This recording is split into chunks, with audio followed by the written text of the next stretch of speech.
E se o seu trabalho sumisse da noite para o dia?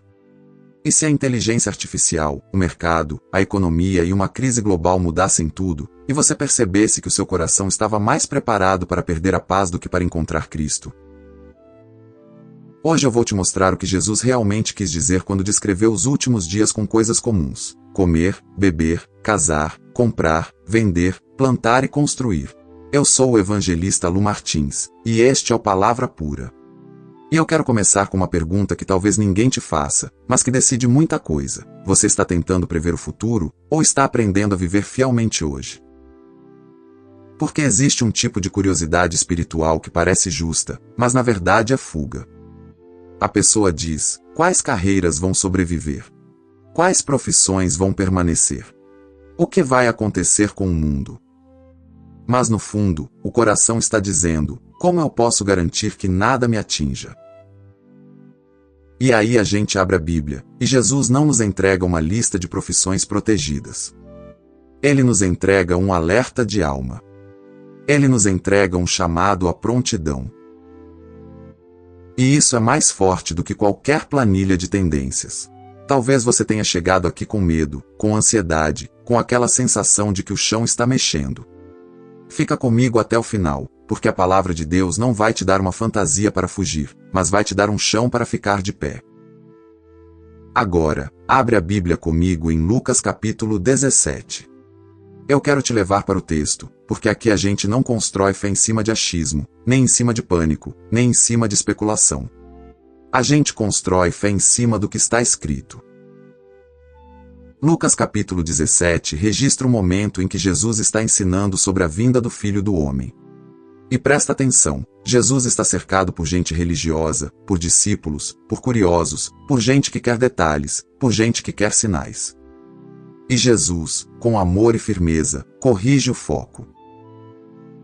Porque o coração humano tem uma tendência perigosa: a gente ama calcular, para não precisar se consagrar.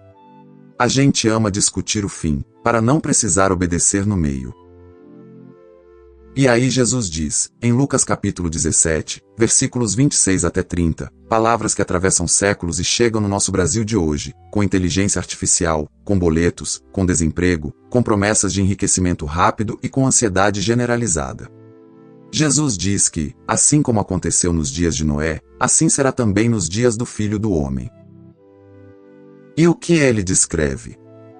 Ele descreve gente comendo, bebendo, casando, sendo dada em casamento, e então veio o dilúvio e destruiu a todos. Depois ele diz, do mesmo modo, como aconteceu nos dias de Ló, eles comiam, bebiam, compravam, vendiam, plantavam, construíam, mas no dia em que Ló saiu de Sodoma, choveu fogo e enxofre do céu e destruiu a todos. Olha que lista! Comer, beber, casar, comprar, vender, plantar, construir. Isso não é uma lista de pecados escandalosos. Isso é rotina. E aqui está o ponto que muita gente erra: Jesus não está condenando comer. Jesus não está dizendo que casamento é maldição. Jesus não está demonizando comércio, trabalho, agricultura, construção civil, planejamento de vida. Jesus está revelando uma tragédia espiritual, a capacidade humana de viver uma vida inteira de coisas normais, com Deus fora do centro. E deixa eu te perguntar direto, olhando nos seus olhos, como pastor e como irmão, você consegue imaginar uma pessoa indo para a eternidade, ocupada? Fazendo coisas? Trabalhando? Pagando contas? Cuidando dos filhos? Fazendo compras? Construindo sonhos? E ainda assim, espiritualmente adormecida? Esse é o choque do texto. Não é a lista de atividades. É o estado do coração durante as atividades. Quando Jesus diz como nos dias de Noé, ele está puxando a memória para Gênesis. E em Gênesis, a maldade havia se multiplicado. Mas perceba, a vida social continuava. A vida econômica continuava. O mundo não parecia apocalíptico para quem estava anestesiado. E Noé, segundo o Novo Testamento, foi um pregador de justiça. Ele não construiu uma arca em silêncio. A arca era uma pregação de madeira. A cada martelada, era como se Deus dissesse: ainda há tempo. Só que o povo interpretou a paciência de Deus como permissão. E isso é mortal. É por isso que Jesus traz também os dias de Ló. Porque em Sodoma havia pecado escancarado, sim. Mas Jesus destaca outra coisa: o cotidiano seguia. Compravam, vendiam, plantavam, construíam. Economia funcionando. Planos andando. E de repente, o juízo. Agora, segura isso. Jesus está dizendo que, até a volta dele, muita coisa vai continuar com aparência de normalidade. Vai ter almoço. Vai ter casamento. Vai ter construção. Vai ter compra e venda. Vai ter plantio e colheita. Vai ter gente abrindo empresa, fechando empresa, trocando de emprego, estudando, buscando promoção. E exatamente aí mora o perigo: o normal pode virar ídolo. Porque você não precisa adorar uma estátua para ser idólatra. Você pode adorar a estabilidade. Você pode adorar o status. Você pode adorar a sensação de controle. Você pode adorar o meu plano. Você pode adorar a sua própria carreira. E aqui o texto vira uma luz forte no nosso rosto. Não é que o mundo vai parar para anunciar agora é o fim. O mundo continua correndo, e muitos vão ser pegos vivendo como se o juiz não estivesse às portas. E deixa eu abrir isso com cuidado, porque eu sei que você pode estar pensando: então o cristão não deve trabalhar, não deve construir, não deve planejar. Não. A Bíblia não ensina irresponsabilidade. O que Jesus confronta é a vida sem vigilância. É a vida sem temor do Senhor. É a vida que diz: hoje eu vou fazer isso, amanhã aquilo, depois eu penso na minha alma. E tem um detalhe precioso no contexto de Lucas capítulo 17. Jesus está corrigindo uma curiosidade especulativa. Ele não alimenta a sede por mapas secretos. Ele chama para a prontidão. Em outras palavras, Jesus não está te treinando para ser um analista do Apocalipse. Jesus está te formando para ser um discípulo fiel. E isso conversa diretamente com Mateus capítulo 24. Porque em Mateus capítulo 24, Jesus também compara com os dias de Noé. E ele diz que, nos dias antes do dilúvio, as pessoas estavam comendo e bebendo, casando e dando-se em casamento, até o dia em que Noé entrou na arca. E Jesus diz: eles não perceberam, até que veio o dilúvio e levou a todos. Percebe a palavra? Não perceberam. Isso é cegueira espiritual. Não é falta de informação. É falta de temor. E aqui eu quero te perguntar algo que pode doer, mas cura. Você está percebendo os sinais de Deus no seu cotidiano, ou você só percebe quando vira tragédia?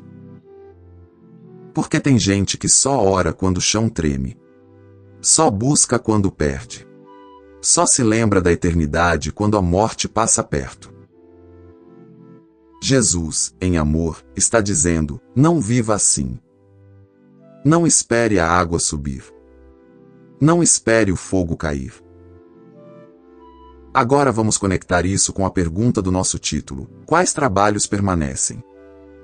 Muita gente lê Lucas capítulo 17 e tenta tirar dali um catálogo de carreiras.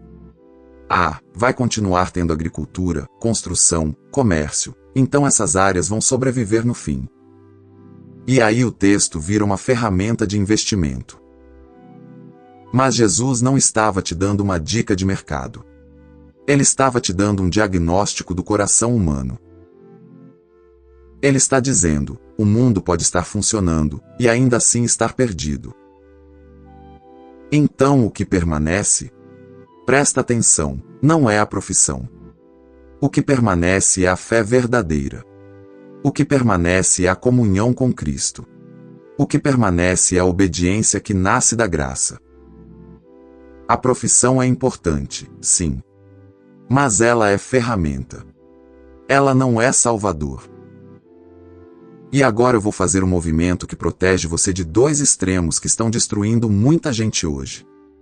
Primeiro extremo, o pânico. Segundo extremo, a ingenuidade. O pânico diz: tudo vai acabar, então eu não faço nada. E a ingenuidade diz: nada vai mudar, então eu não vigio. Jesus chama para vigilância sem histeria. E para trabalho fiel sem idolatria. E aqui entra uma regra do reino: Deus nunca nos deu controle do amanhã. Deus nos deu fidelidade hoje. Você quer uma leitura bíblica equilibrada sobre futuro, carreira e rotina? Então deixe a Escritura interpretar a Escritura. Eu vou costurar alguns textos claros que iluminam esse assunto, e eu quero que você ouça como quem está recebendo direção de Pai, não como quem está recebendo um peso. Primeiro, Eclesiastes capítulo 11, versículos 1 até 6. Esse texto é de uma honestidade impressionante. Ele fala sobre lançar o pão sobre as águas, sobre repartir em 7 e até em 8, porque não se sabe que mal haverá sobre a terra. Ele diz que quem fica observando o vento nunca semeará, e quem olha para as nuvens nunca colherá. O que isso significa na prática? Planeje. Semeie. Trabalhe. Mas aceite que você não controla o vento. Isso desmonta uma idolatria moderna, a ilusão de que, se eu escolher a carreira perfeita, eu blindarei minha vida. Não vai. Você pode ser excelente e ainda enfrentar crise. Você pode ser fiel e ainda ser injustiçado.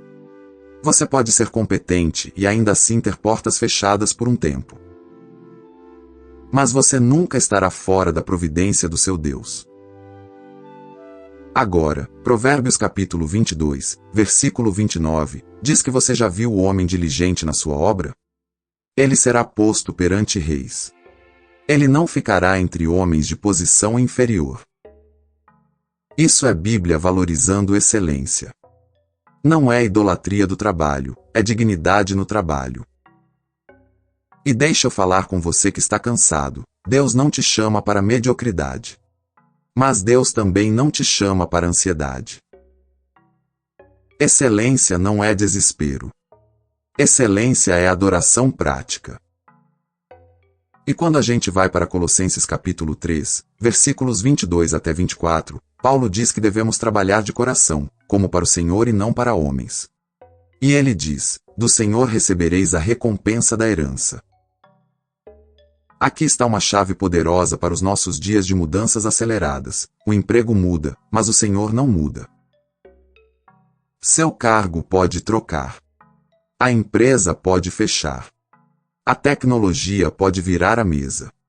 Mas quando você trabalha para o Senhor, seu trabalho nunca é em vão. Agora, alguém pode perguntar: mas se Jesus vai voltar, então eu largo tudo, paro de planejar e fico esperando? A própria Bíblia responde. 2 Tessalonicenses capítulo 3, versículos 10 até 12. Paulo precisa corrigir um grupo que, por causa da expectativa da volta de Cristo, virou ocioso, inquieto, intrometido. E ele diz, com firmeza: se alguém não quer trabalhar, também não coma. E ele manda que trabalhem tranquilamente e comam o próprio pão. Ou seja, esperança não produz preguiça. Esperança produz responsabilidade. Deus não te chama para cruzar os braços olhando para o céu. Deus te chama para viver com os olhos no céu e as mãos na obra. E aí chegamos num texto que confronta diretamente a ansiedade que está comendo o coração de muita gente. Mateus capítulo 6, versículos 25 até 34. Jesus fala sobre não andar ansioso quanto à vida, ao que comer, ao que beber, ao que vestir. Ele fala das aves do céu, dos lírios do campo, e ele conclui com uma direção: buscar primeiro o reino de Deus e a sua justiça, e todas essas coisas serão acrescentadas. Percebe o remédio de Jesus? Ele não diz: faça uma previsão perfeita do mercado. Ele não diz: descubra qual profissão nunca vai ser substituída. Ele diz: busque primeiro o reino. E deixa eu trazer isso para o nosso chão brasileiro. Tem gente gastando 3 horas por dia em vídeo de previsão, em corte de notícia, em análise de crise, em tendências da inteligência artificial, e não separa 15 minutos para buscar primeiro o reino. Aí o coração não aguenta. Porque você está alimentando o medo e deixando a fé com fome. E tem mais. Tiago capítulo 4, versículos 13 até 15, é um texto que parece escrito para o nosso século. Tiago fala com aqueles que dizem, hoje ou amanhã iremos a tal cidade, lá passaremos um ano, negociaremos e teremos lucros. E Tiago diz, vocês nem sabem o que acontecerá amanhã. Em vez disso, vocês deveriam dizer, se o Senhor quiser, viveremos e faremos isto ou aquilo. Tiago não condena planejamento. Ele condena planejamento arrogante. Ele condena um coração que faz planos sem Deus. Planos com Deus não são mais fracos, eles são mais humildes e mais fortes. Então, junta tudo. Lucas capítulo 17 e Mateus capítulo 24 nos alertam contra uma vida normal sem vigilância. Eclesiastes nos ensina a semear sem ilusão de controle. Provérbios nos chama à diligência. Colossenses redefine vocação, trabalhar para o Senhor. 2 Tessalonicenses corrige a ociosidade religiosa. Mateus capítulo 6 cura a ansiedade com o reino. Tiago capítulo 4 disciplina nosso planejamento com a frase, se o Senhor quiser. E aqui está a conclusão equilibrada. A Bíblia não nos autoriza a usar profecia como planilha de quais profissões vão sobreviver. Mas ela nos dá um caminho claro, vigilância, sobriedade, trabalho fiel, planejamento humilde e confiança no Pai. Agora eu quero descer isso para a sua vida, de um jeito prático, porque a palavra de Deus não foi dada para virar discussão sem mudança. Ela foi dada para formar Cristo em nós. E eu sei que quando a gente fala de trabalho futuro hoje, o assunto inteligência artificial aparece como uma onda. Alguns estão empolgados, outros estão aterrorizados.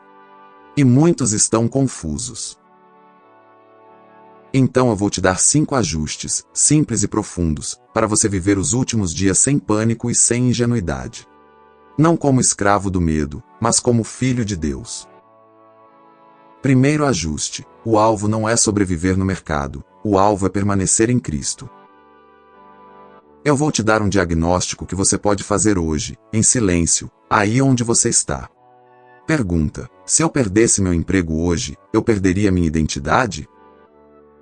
Porque, meu irmão, minha irmã, existe uma diferença entre eu trabalho como professor e eu sou professor.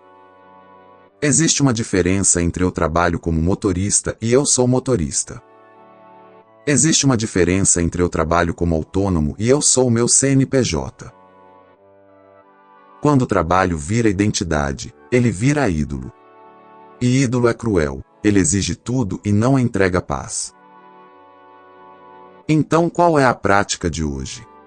Eu quero que você escreva, literalmente, em uma frase, a sua identidade em Cristo. Algo como, eu sou de Cristo, comprado por sangue, perdoado pela graça, chamado à fidelidade. Você pode até pausar depois e escrever. Mas faz isso hoje. Porque quando o chão balança, quem não sabe quem é, se desespera. E aqui vai uma pergunta para manter você desperto. Quem você procura ser quando ninguém está te aplaudindo? Segundo ajuste: aceite que a vida comum continua, mas não vire refém dela. Jesus descreveu rotina. Comer e beber falam da vida diária. Casar e dar-se em casamento falam de família e cultura. Comprar e vender falam de economia e comércio. Plantar fala de agricultura e sustento. Construir fala de desenvolvimento, casa, cidade, projetos. Ou seja, até a volta de Cristo, a sociedade segue funcionando. E isso é importante, porque tem cristão que acha que espiritualidade é abandonar o mundo. Mas Jesus nos ensina a viver no mundo sem ser do mundo. Só que existe um risco: você pode virar refém do comum. Você pode ser engolido pela agenda. Você pode ser drenado pelo corre. Você pode viver uma vida inteira correndo atrás do pão e esquecer do pão da vida. E aqui está o pulo do gato. Em vez de tentar adivinhar quais profissões, foque em princípios que atravessam qualquer profissão. Princípio 1. Servir pessoas. Princípio 2. Resolver problemas reais com honestidade. Princípio 3. Agir com justiça e integridade. Princípio 4. Amar o próximo na prática. Se você trabalha com tecnologia, dá para servir. Se você trabalha na limpeza, dá para servir. Se você trabalha na saúde, dá para servir. Se você trabalha no comércio, dá para servir.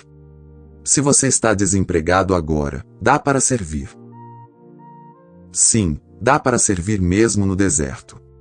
Porque serviço não é apenas um cargo, é um espírito. Terceiro ajuste: planeje com humildade, não com presunção. Aqui eu quero ser muito prático, porque tem gente que confunde fé com improviso. E tem gente que confunde planejamento com orgulho.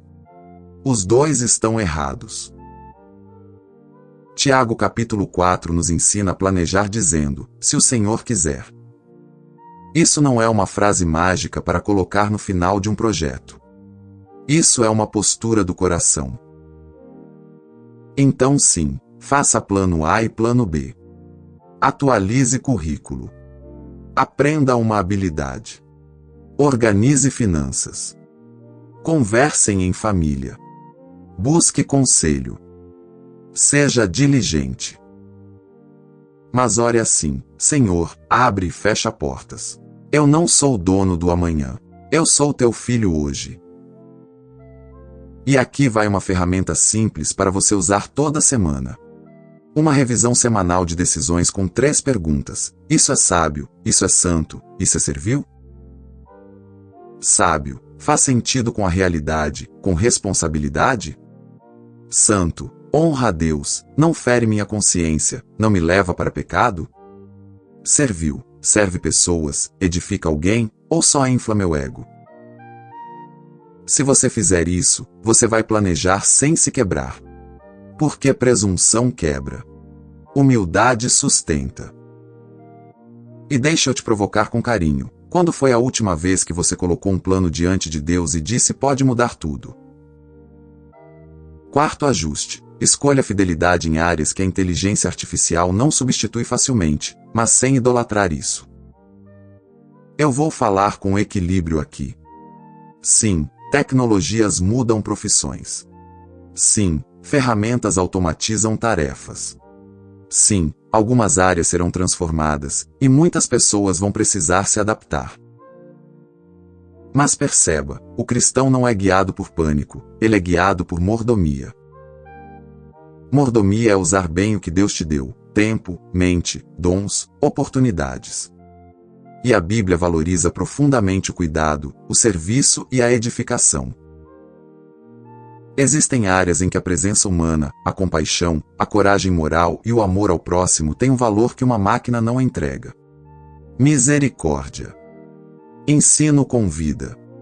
Pastoreio. Hospitalidade. Aconselhamento. Justiça. Artes que edificam. Trabalho manual honesto. E deixa eu trazer para o cotidiano: educação com presença, não só conteúdo. Cuidado de enfermos e idosos, com dignidade. Discipulado paciente, 1 a 1. Trabalho comunitário. Hospitalidade na igreja e fora dela. Construção e manutenção, porque o mundo físico existe. Cozinha e serviço, porque alimentar pessoas é sagrado quando feito em amor. Mas cuidado, até isso pode virar idolatria. Você pode dizer: então eu vou escolher uma área blindada. Ponto. Não existe blindagem contra a vida. O chamado não é encontrar uma profissão imexível. O chamado é amar a Deus e ao próximo no seu ofício.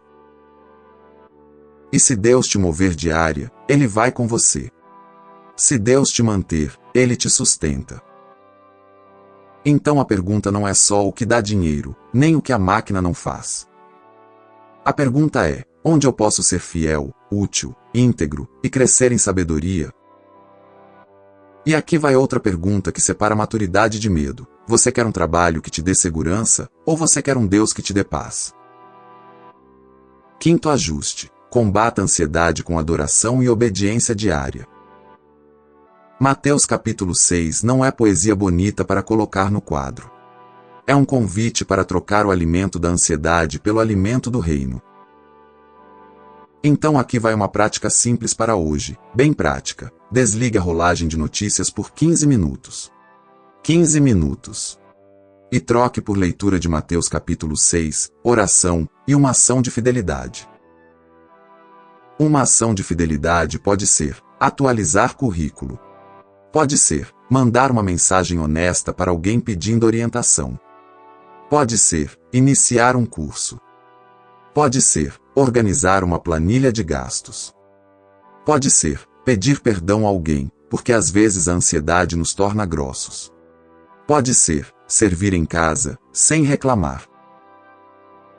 Adoração sem obediência vira ilusão.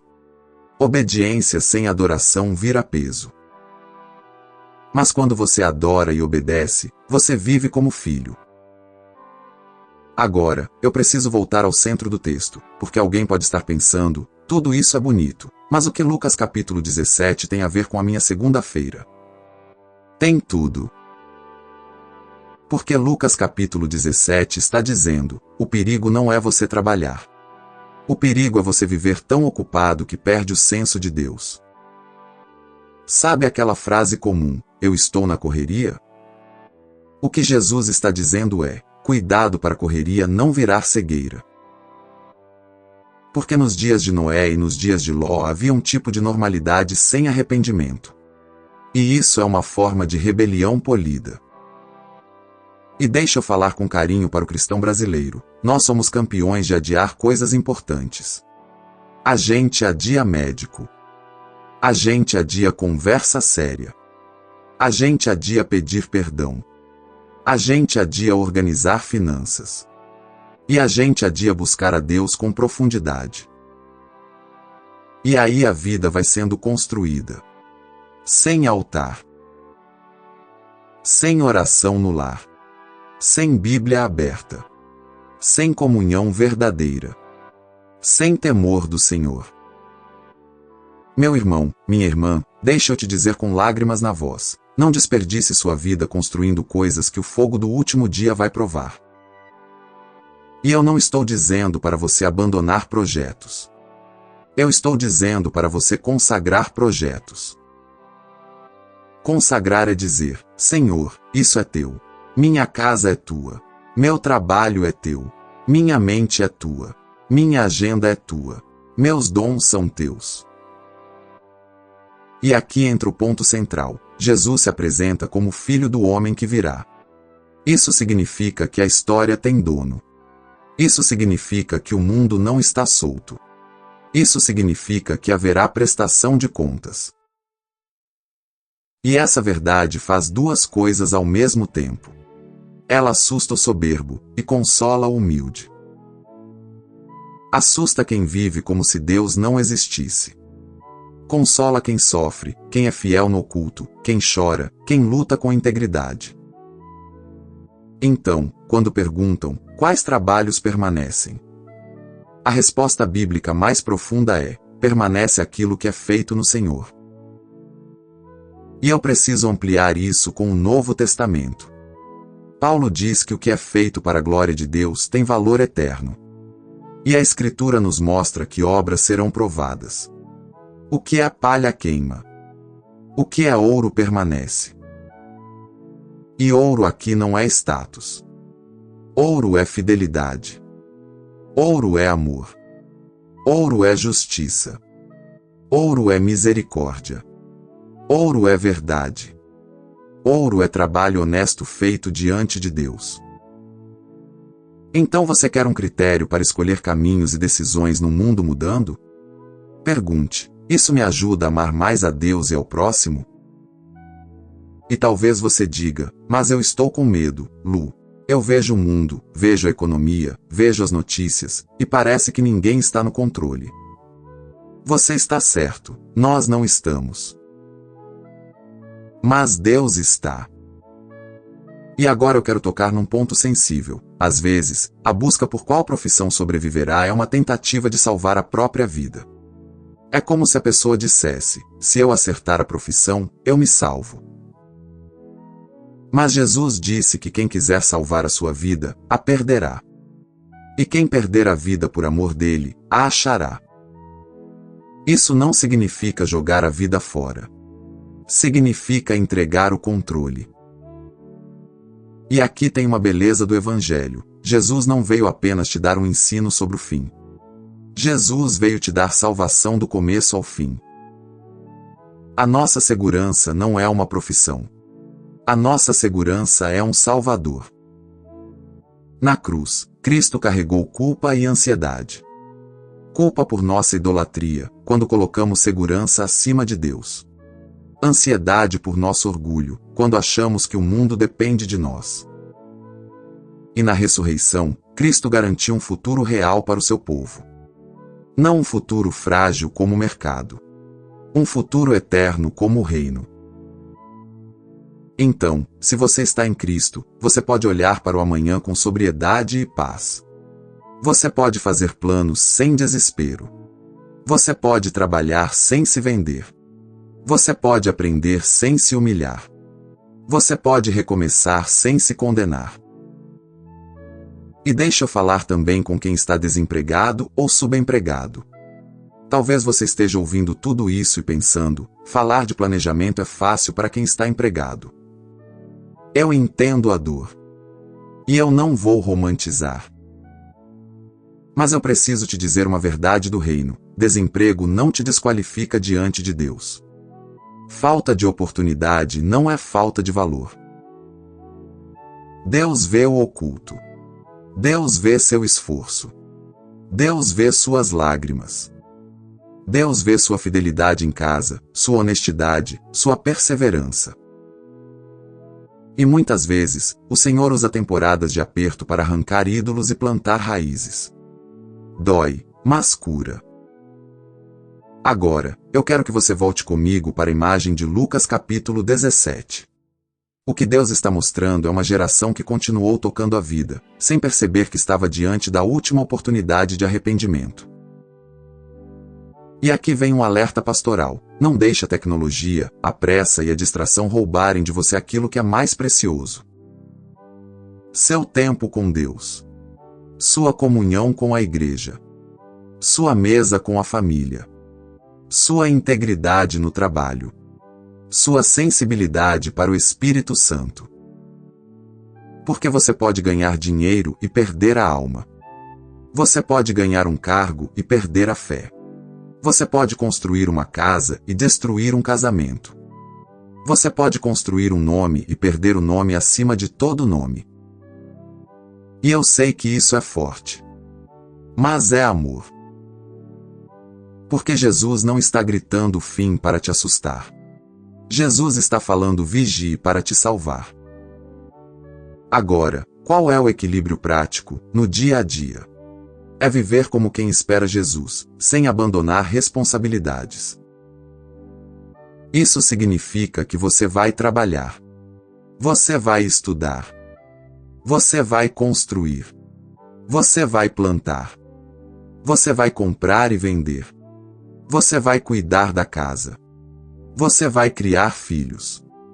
Você vai pagar contas. Você vai planejar.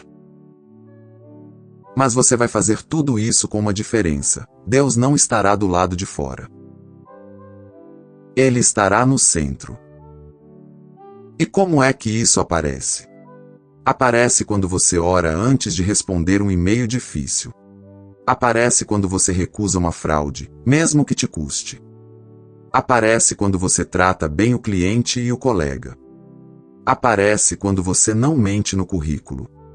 Aparece quando você não vende sua consciência por uma promoção.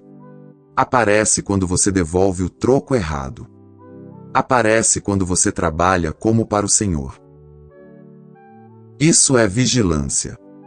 Vigilância não é só olhar para o céu. Vigilância é guardar o coração na terra. E aqui vai mais um micro gancho para você refletir. Se Jesus voltasse hoje, o que ele encontraria dominando seus pensamentos? Medo do futuro? Ressentimento do passado? Pecado escondido? Ou fé viva e arrependimento diário?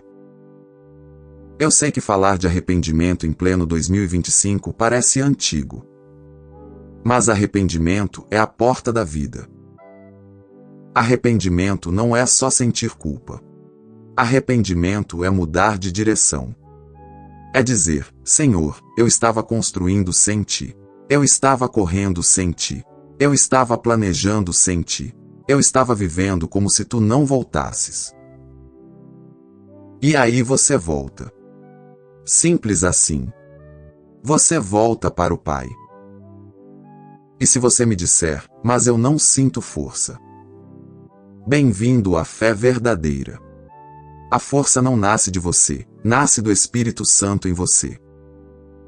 E por isso eu quero te conduzir agora para uma síntese final que você pode carregar para a semana, como uma chave no bolso. Eu vou te entregar a verdade central, a pérola do dia, um vislumbre da graça, e vou orar com você. A verdade central é esta: até a volta de Cristo, a sociedade continuará funcionando com atividades humanas normais. O perigo é transformar o normal em ídolo e viver como se o juiz não estivesse às portas. Agora, a pérola do dia, acionável, simples, para você praticar hoje. Planeje como quem trabalha, mas durma como quem confia. Faça seu melhor hoje e entregue o amanhã ao Senhor. E eu vou tornar isso ainda mais prático. Hoje, escolha 2 passos, um passo de preparo responsável e um passo de descanso espiritual. Um currículo e um salmo. Um curso e uma oração. Um planejamento e um se o Senhor quiser. Agora, um vislumbre da graça. O mesmo Jesus que falou sobre os dias de Noé e de Ló é o Jesus que foi à cruz por nós. Ele não nos chama à prontidão para nos esmagar. Ele nos chama à prontidão porque Ele comprou para nós um lugar seguro nele. O Pai que alimenta as aves do céu deu o próprio Filho. Então Ele não vai te abandonar no cuidado diário. Você não está sendo chamado a se salvar pela sua profissão. Você está sendo chamado a descansar na salvação de Cristo e, por causa disso, trabalhar com fidelidade e paz. Agora, eu quero orar com você. Se você puder, feche seus olhos por um instante e coloque diante do Senhor seus medos, seus planos e sua vida comum.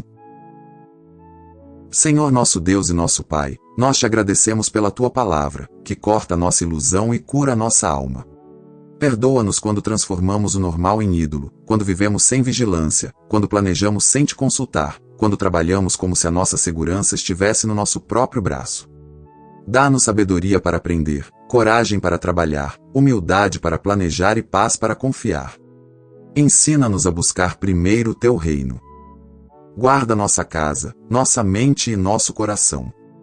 E prepara-nos para a volta de Jesus, com fé viva, arrependimento sincero e amor pelo próximo. Em nome de Jesus, amém. E agora, antes de você sair, eu quero te fazer um pedido bem específico. Se este vídeo te ajudou a enxergar Lucas capítulo 17 com clareza e trouxe paz para o seu coração, se inscreva no canal Palavra Pura.